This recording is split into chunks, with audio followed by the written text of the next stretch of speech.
বেগুন চাষের প্রথম ধাপ হল ভালোভাবে মাটি তৈরি করা। ঝুরঝুরে ও নরম মাটি হলে বীজ থেকে চারার বৃদ্ধি ভালো হয়। এরপর মাটি দিয়ে উঁচু করে নার্সারি বেড তৈরি করা হয়। এই বেডেই বেগুনের বীজ বোনা হবে। এখন খুব যত্ন করে বেগুনের বীজ বেডে বোনা হচ্ছে।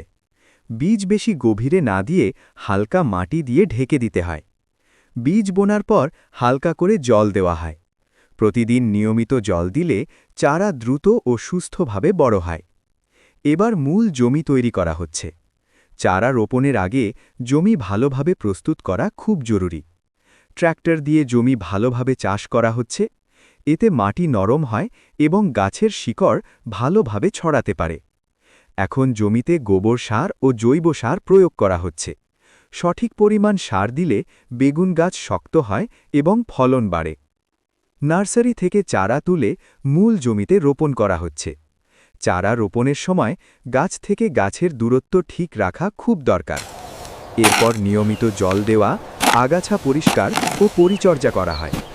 এই পরিচর্যায় বেগুন গাছ ধীরে ধীরে বড় হতে থাকে। কয়েকদিন পর গাছে ফুল আসে এবং বেগুন ধরতে শুরু করে। এটাই চাষির পরিশ্রমের প্রথম ফল। এখন পরিপক্ক বেগুন সাবধানে গাছ থেকে সংগ্রহ করা হচ্ছে। ভালো বেগুন আলাদা করে ঝুড়িতে ভরা হয়। সবশেষে তাজা বেগুন বাজারে নিয়ে গিয়ে বিক্রি করা হয়। এভাবেই বেগুন চাষ করে একজন কৃষক তার পরিশ্রমের ন্যায্য ফল পান।